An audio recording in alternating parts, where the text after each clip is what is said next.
Keyin yana bir narsani aytib qo'yay.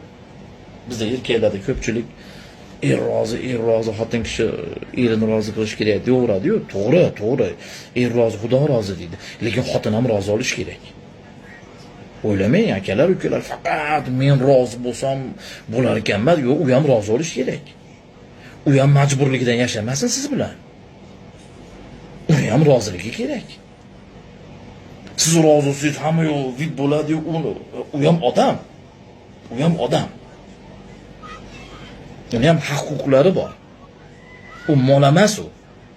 Bozordan olib kelib, bog'lab qo'yib, oldiga yemini, hashagini solib berib, uningni o'chirib o'tir degani yo'q. Uni ma'naviyati bor. Uni ma'naviyatini ham siz shug'ullanishingiz kerak. Unga ilm berishingiz kerak, kitob olib berishingiz kerak.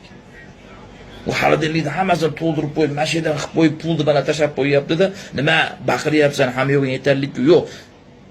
Ba'zi narsalarda xaladenlik bera olmaydi. Ba'zi narsalar pul bera olmaydi. Mehrda xaladenlik pul bermaydi. Yaxshi gapda xaladenlik bermaydi. Yaxshi gapiring. Sizdan boshqa kimdan kutar yaxshi gapni ayol shu o'ylab ko'ring. Shunday gaplar bor ayollarga. U gapni bor-ku. Dadasi ham ayta olmaydi, uyat bo'ladi.